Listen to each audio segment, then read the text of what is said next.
All right. Good Wednesday morning, everyone. Welcome to your Wednesday video. What we're going to be doing today is concentrating on one super interesting hand from last night. It's board 8 from the RBC, the common game from last night. We'll get into that in a second. We got some housekeeping to do first. The patrons are really rolling in, so thanks to everyone who's joining us, and thanks to those of you who are telling your friends about this. I'm really getting a nice sized crowd around here, and I love all the support. So new patrons for this cycle are Susan Taylor, um, Ashok Mendirata, Karen Spivey, Blue Greenberg, and Sue Tripp. So 5 new patrons. That's great. Yeah, we have a bunch of winners from last night. So 10 tables in the 0 to 799er game last night, 11 tables in the open, and the winners just, it's like reading my patron list here. So first overall in the limited game were Molly Urquhart and Bill Mears. Congratulations. First, the other direction were Renee Getz and Eileen Bach. Well done. Holly Hafer placed. Sheldon Hamburger was second his direction. We had Barbara Williford, third her direction. Ken Howard and Leo Eiking were fifth their direction. And Karen Spivey and Cindy Hinshaw placed. So great job lighting up the leaderboard over in the 0 to 799er. In the open game, Vladimir Stemkovsky was second overall, and Betsy Mebin scratched. So nice job to all the winners from last night. So I think what I'm going to do is we're really going to drill down on hand 8 and see how long we talk about that.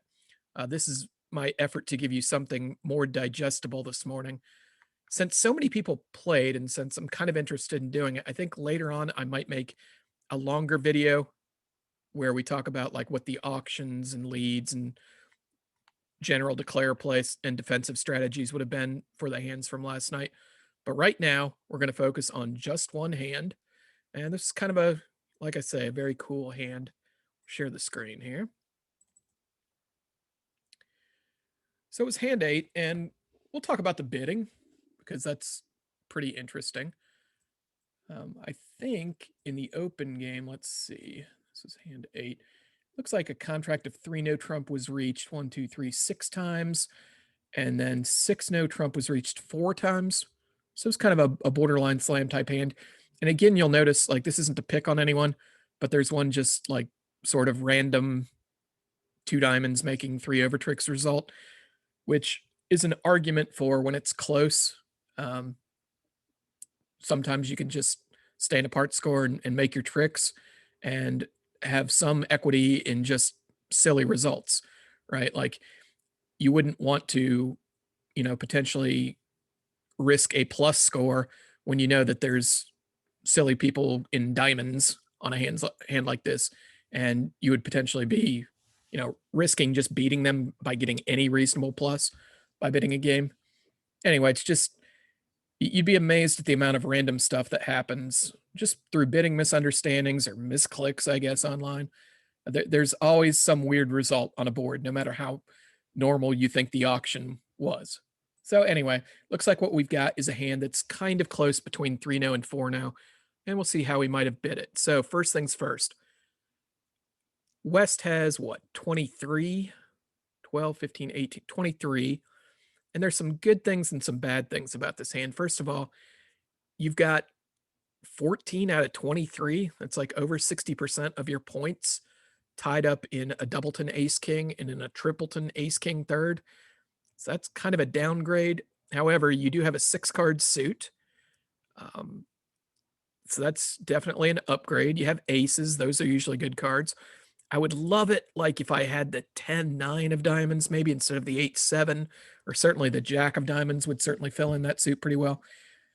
But one thing is, particularly in this auction type, I would suggest that you treat 6322 with a 6-card minor as a balanced hand. So however we decide we want to bid our balanced 23s, that's what I would classify this hand as. So I'll take you through like one reason why right here with a sample auction.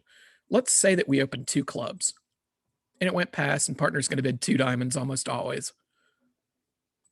And it goes past, and your other choice is 3 diamonds. So these auctions are to be avoided. Like, first of all, from a practical standpoint, nobody knows what's going on now. Like, if East bids 3 of a major, is that a 4-card suit? Is it a 5-card suit? Is it just a stopper trying to get to no trump? It's just the auctions where you open 2 clubs and rebid 3 of a minor, unless you've really talked about them with a partner that you play with a lot. So like Audrey and I have some specialized agreements here that I'm not getting into because it's not the point. The point is to avoid opening 2 clubs and rebidding 3 of a minor because you get lost in auction. And look at like all the space you've eaten up. Like, we're 3 steps below 3 no trump, and all that we know about the hands is somebody's got a big hand with diamonds, right? We're on the cusp of 3 no trump. So a better auction in my mind is to open at 2 clubs and now rebid some number of no trump. So a couple of options here. You can either treat this as a game forcing balanced hand or give partner the chance to pass, I suppose, by rebidding 2 no trump. So if we rebid 2 no trump here, kind of what we're saying is I have 22 to 24, like to cheesy 24s, i.e., like if you were absolutely broke and absolutely flat, I suppose you could pass this. So if you wanted to treat it that way, the rebid would be 2 no trump, or we could treat it as a game force. And without fancy methods, the idea would be you just have to rebid 3 no trump here. Now, this is another auction I hate because you have robbed East of the opportunity to use Stamen and transfers, namely, right? So he's going to be sitting over there maybe with both 4-card majors and thinking like, would 4 clubs be Stamen here?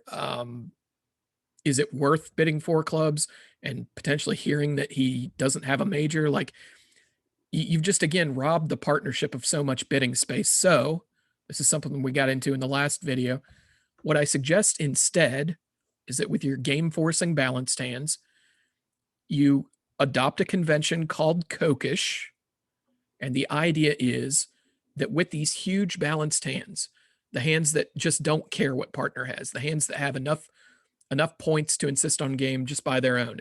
And I'm going to treat this hand as such. It's close, but I'm going to treat it as such. The idea is you use a rebid of 2 hearts here to either show hearts or a huge balanced hand. And you would type that into the dialog box right there. Now, how's East going to figure out what West has got? The same way these auctions always work. You just bid the next step and have it be artificial. You can type in artificial, asks, before bidding 2 spades. And now when South comes back with 2 no trump, what we've said is I have a game forcing balanced hand, something like a good 24 plus. But the advantage of this auction is now East can still use Stamen and transfers. All right, so this is the auction I would suggest with a little bit of science behind it. I remember picking up Kokish, I don't know, 7 or 8 years ago and just thinking like, gosh, why haven't I been playing this the whole time? It's really simple. Okay, so the 2 heart rebid by the 2 club opener says I either have hearts or I have the big balanced hand, and responder asks with 2 spades. So notice like basically what East has done here is twice just relayed. So this auction in English is 2 clubs, I have some huge hand, and then we relay with 2 diamonds, which is the next step. Okay, tell me about it. West says 2 hearts, I either have hearts or I have a huge balanced hand. The next step says, okay, which is it? And then West clarifies I have the big balanced hand with 2 no trump, which begs the question, I suppose, what would the other bids be? The other bids would all be natural and show hearts. So like if West were to bid 3 clubs at this point, I have a big hand with hearts and clubs. 3 diamonds, I have a big hand with hearts and diamonds. 3 hearts, I have a big 1 suited hand of hearts. 3 spades, I have hearts and spades. It's really actually very simple. Okay. So East is going to bid Stamen here with 5-4 shape in the majors, and we'll pretend you're just playing good old-fashioned ma and pa Stamen. No puppet, nothing fancy about that. And West is going to bid an old-fashioned 3 diamonds. I have neither 4 hearts nor 4 spades. Depending on what you're playing here, East is going to bid one of 2 things. So if you're just playing natural, and nothing wrong with that, I suppose you lose maybe a little something, but if you're just playing natural here, a 3 spade bid ought to show 5 spades, since you're not giving up on spades, even in the face of partner not having 4 of them. And it implies that you had 4 hearts also. Otherwise, you would have just transferred to spades, right? So the fact that we've bid Stamen and followed it back up with 3 spades here would be indicative of 5-4 shape. West would still say, look, I don't have 3-card spade support for you. Let's play 3 no trump. East could bid, like if East reasons, hey, he's got enough to insist on game in his own hand. I know that sort of starts at 24. I've got 7. I've got a 9 and a 10. It kind of sounds to me like you would invite here. And the way we invite is with a quantitative 4-no. And then, West can either decide he's got extra values and bid 6 no trump, or he can decide he's expressed the complete strength of his hand and he could pass 4 no trump. Let's go ahead and make it 6 no trump just to make this more exciting. And we're eventually going to declare and defend a contract of 6 no trump here. Let's rewind this back to the 3 spade bid for just a second to give you one more idea.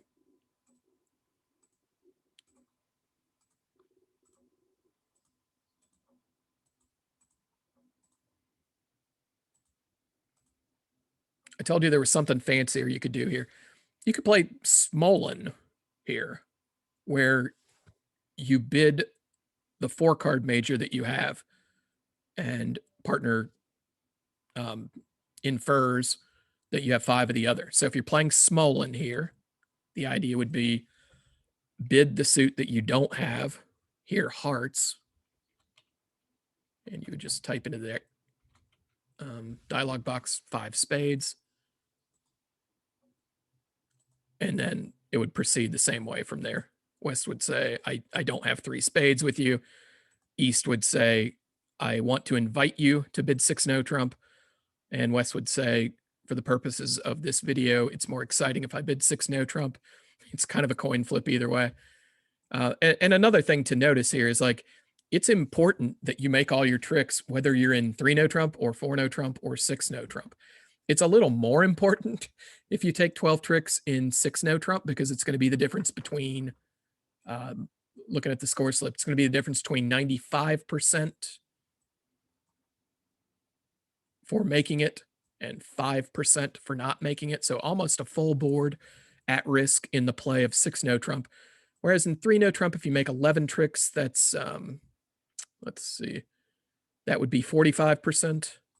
And if you make 12 tricks, it's 75%. But it's still like, a third of a board in finding the over trick. So it's important that you take all your tricks, regardless of what the level of the contract is, particularly at pairs scoring. Enough with that. Let's defend this hand. There's some super neat stuff that goes on. So I was sitting south on this hand, playing with my brother Kevin. He led the 5 of hearts. And let's count our tricks as West. We have 2 club tricks. We have 3 heart tricks. We have 3 spade tricks. That's 8, and we need 12. So we're going to have some prayers answered here. First of all, let's look at the diamond suit. Like, could we develop enough tricks in diamonds? And the answer is, like, in a vacuum, we would have a pretty decent play for 5 diamond tricks just by leading towards the king queen twice and hoping that the ace was on our right side. Here, though, there's a problem.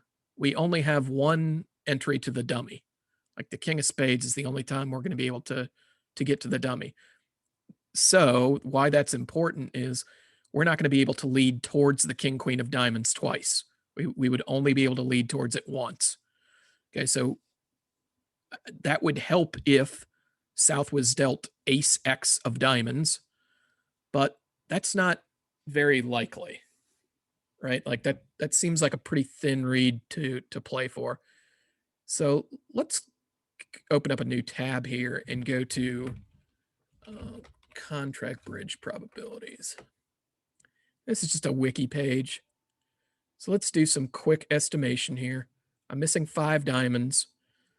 So the chances that they would break 3-2, and this is from the odds video yesterday, it's basic, it's 0.68, but that's 2/3, right? 2/3 is good enough for estimating.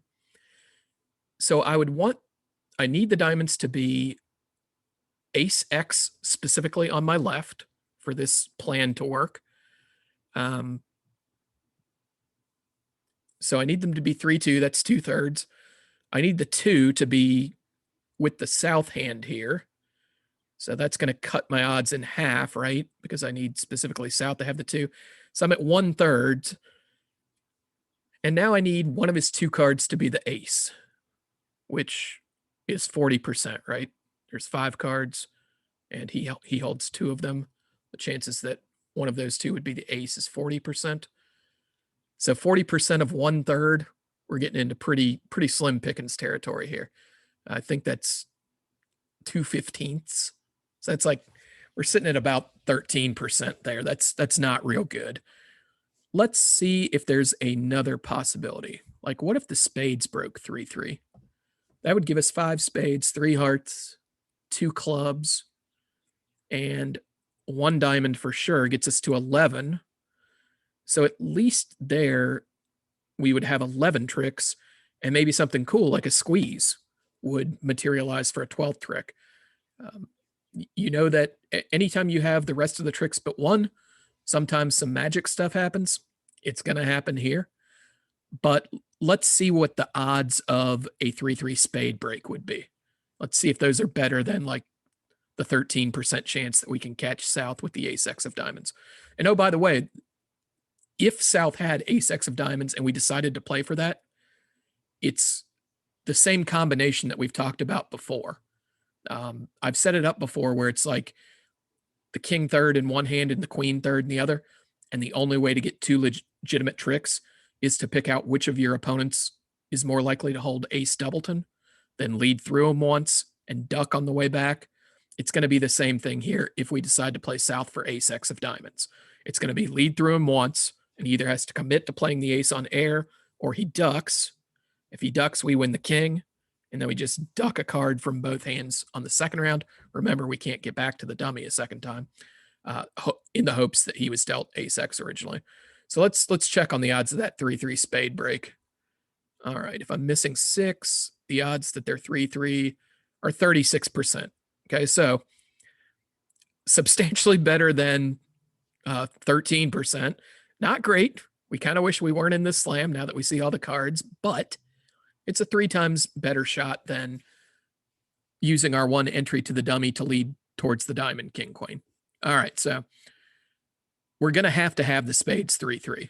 Like that's if the spades aren't 3-3, we're just not making this hand. Okay, so let's operate under that assumption that the spades are 3-3 and count our tricks. 5 spades, 3 hearts, 2 clubs, 1 diamond once we knock out the ace, gets us to 11. And then maybe we'll get a squeeze for the 12th trick. If you start thinking about threats, like cards that could grow into that squeeze trick, that trick that you get from the squeeze, a diamond in the west hand is a threat card, right? Because only one of your opponents is going to be able to hold as many as 3 diamonds, which means that, say you play the king and they win the ace, only one of your opponents is going to be able to guard this suit at this point. Only one of them is going to have 2 diamonds left. So we can actually make the beer card, the 7 of diamonds, our diamond threat.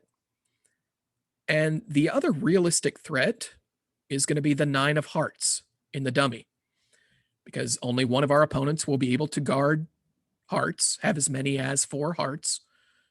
So that 9 of hearts will eventually exert pressure on someone who holds a 4-card heart suit. So I think we've got our plan here. We are going to have to just cross our fingers that the spades are 3-3, and then we're going to hope to catch somebody in a diamond heart squeeze. And the only thing that we need to watch for are to see is to see, like, pick out one threat to watch for. So all I'm going to look for here is the Jack 10 of hearts. If I don't see those fall, I'm going to try and run the diamonds in the end position. So let's walk through what might happen. East played low. I actually made a mistake here by playing the 10, as it turns out. More on that later, but this is what happened. And declare won this, and you want to go ahead and try and build up a diamond trick. Under some circumstances, remember, like, if we're trying to lose a trick, it might be better for the defense to duck, like to refuse to win a card that we were trying to use to both lose a trick and develop other winners. Here, the fact that I've actually played the 10 of hearts makes that impossible for the defense. We might get into that later. It was actually important that I kept the 10 of hearts. But let's say you play the king of diamonds and they win the ace, because, like, realistically speaking, everyone's going to win the ace of diamonds when you play the king here. Pretty much nobody is thinking far ahead enough that it might be a good play to duck the king of diamonds here. So let's proceed down this path. And let's say, for the argument of showing you the squeeze, that North just continues a heart.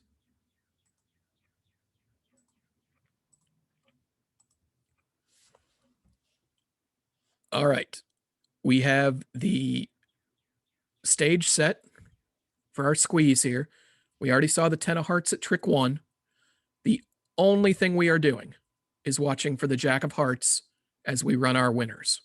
Okay, and we want to end in the dummy with the last cards being the 9 of hearts and the 10 of diamonds. Okay, and our last two cards that we're going to bear down to are the queen beer of diamonds. So let's see how this plays out.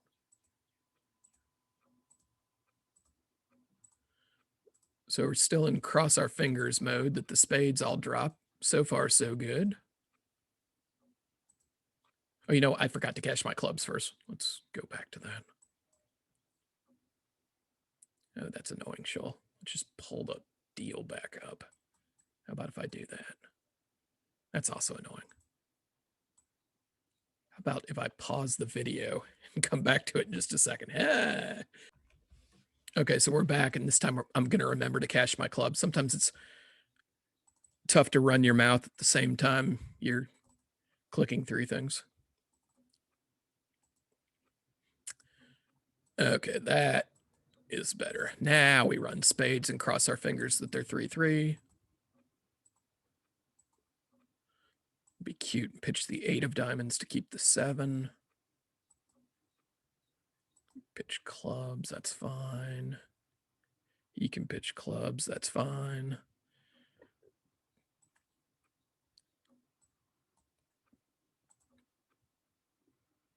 So you'll notice, like, right here, North is toast, right? He either has to give up the heart guard or the diamond guard.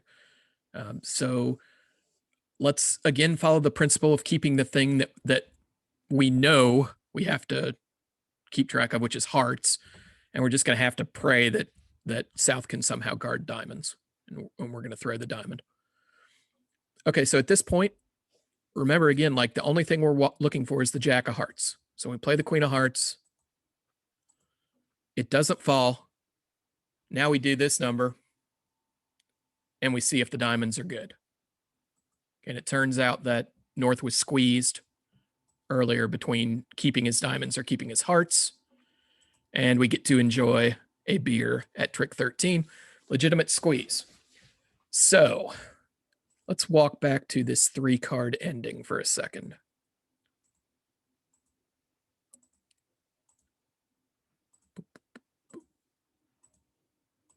Where we just had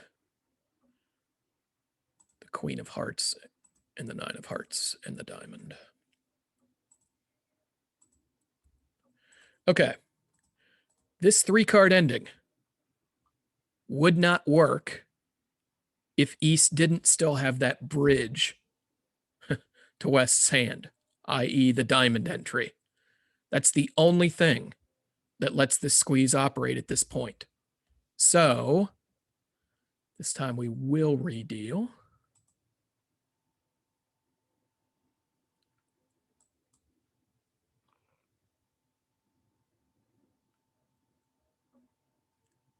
And use the save deals. This.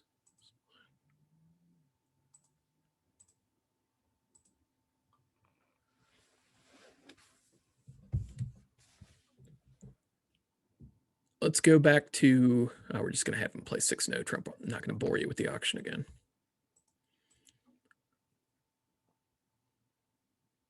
Okay, a couple things. Remember where I said that the 10 of hearts was an error at trick 1? Check this out.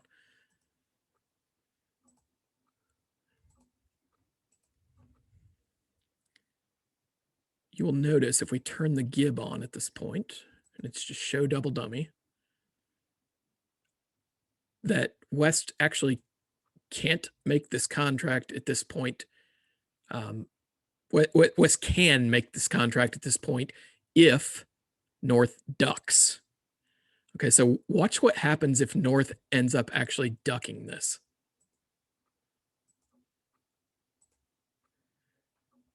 West can go back to that same plan that we used in the squeeze hand. He just runs his winners.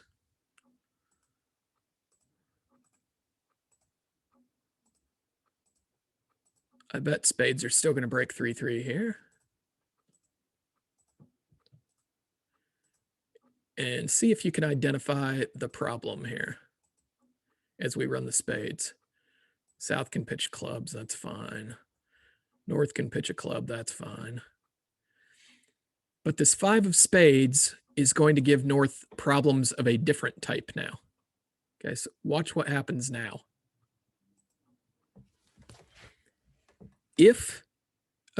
Obviously, if North throws the ace of diamonds, it's toast.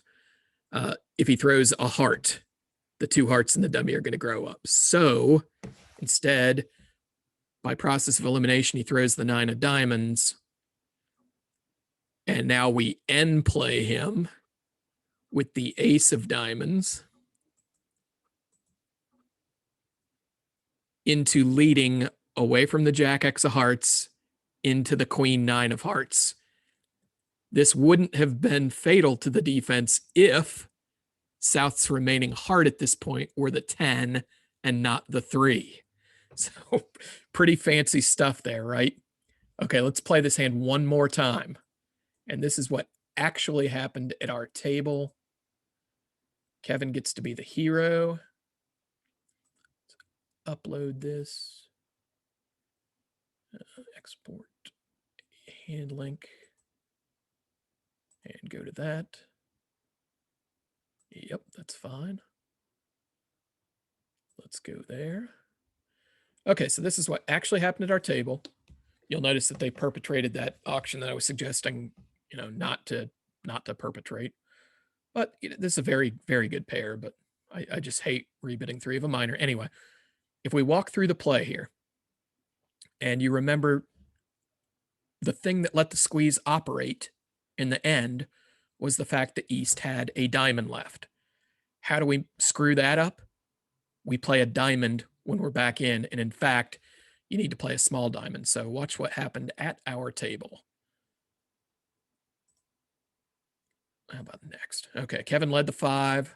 I erroneously put up the 10, which let Declare potentially end play my partner in the position we just showed. Declare led the king of diamonds. Kevin hopped ace.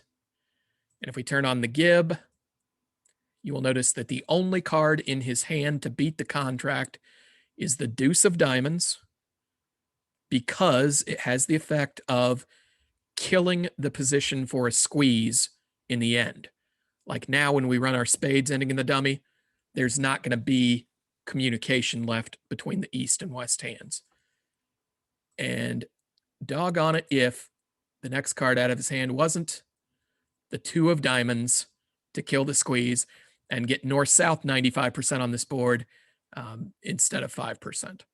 So pretty cool stuff. A lot of stuff there. I hope you take some time and break this down, both from the odds standpoint and from convincing yourself how the squeeze works, that you only need to be watching for one thing. That was the Jack of Hearts.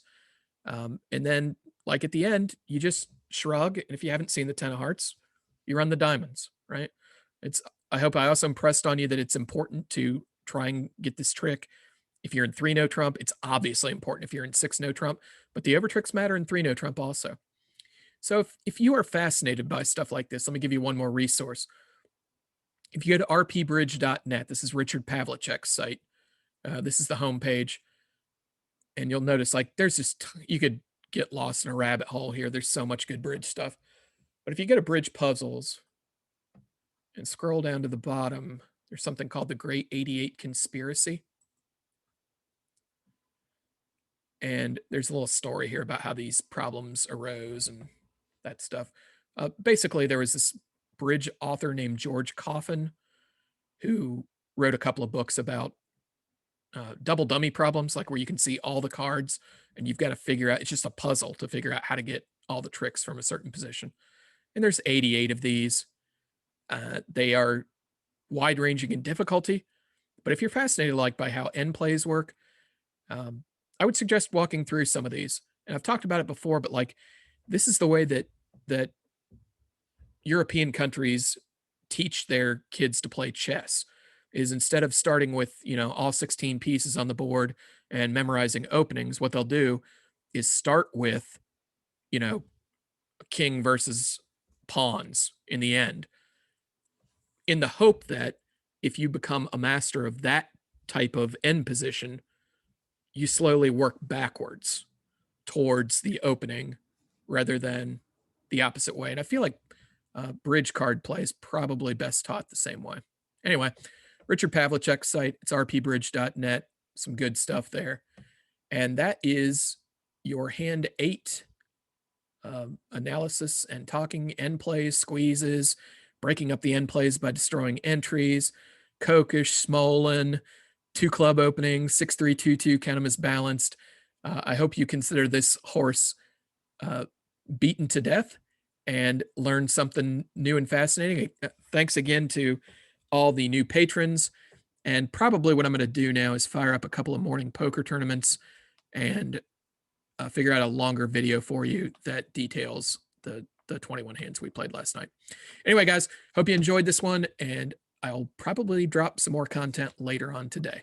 Cheers.